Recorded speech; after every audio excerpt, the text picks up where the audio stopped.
اللہ رب العزت نے اس زمین پر 1,24,000 پیغمبروں کو مبعوث فرمایا.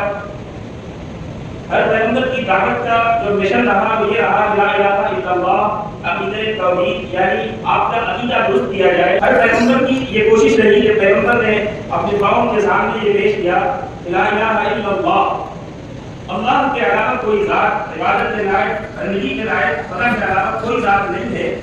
اگر بندگی اور پرستش، عبادت اور سجدے کے لائق ہے، اگر کسی بھی طرح کی جو عبادت ہے وہ صرف اللہ کے لیے ہے. قرآن پاک میں اللہ رب العزت نے ارشاد فرمایا ان اللہ لا یغفر ان یشرک به ویغفر ما دون ذلک لمن یشاء ومن یشرک باللہ فقد افترى اثما عظیما. اللہ رب العزت شرک جیسے گناہوں کو قیامت کے دن معافی نہیں دیں گے، اور اگرچہ آدمی شرک کے علاوہ اپنے گناہوں سے اس نے زمین و آسمان کو بھر دیا ہو، اللہ رب العزت اس کے گناہوں کو معاف فرما دیں گے. فقد افترى اثما عظیما، یہ خدا کی ذات پر بہت بڑا بہتان ہے کہ ہم اللہ کی دی ہوئی زمین پر اللہ کی دی ہوئی صحت کو استعمال کریں، اللہ کی نعمتوں کا استعمال کریں، اور استعمال کرنے کے بعد میں پھر خدا کو فراموش کریں. یہ کتنی بڑی ناشکری ہے. قرآن نے کہا فقد افترى اثما عظیما،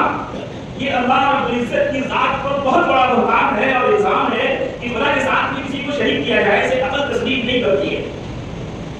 حضرت یعقوب علیہ السلام ان کے میرے باپ بیٹے ہیں. حضرت یعقوب علیہ السلام کی جب موت کا وقت قریب آیا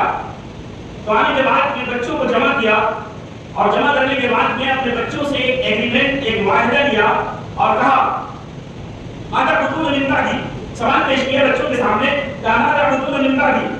میرے ماں باپ کس کی عبادت کریں گے، کس کی پرستش کریں گے، کس کی پوجا کریں گے، کس کو مانیں گے، کس کی عبادت کریں گے. سارے بچوں نے بیک زبان بغیر کسی جھجک کے، بغیر کسی تردد کے کہا قالوا نعبد الہک و الہ آبائک ابراہیم و اسماعیل و اسحاق الہ واحدہ، ہم اس کی عبادت کریں گے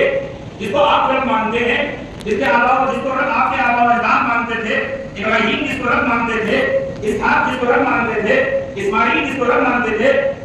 اور ہم الہ واحدہ کی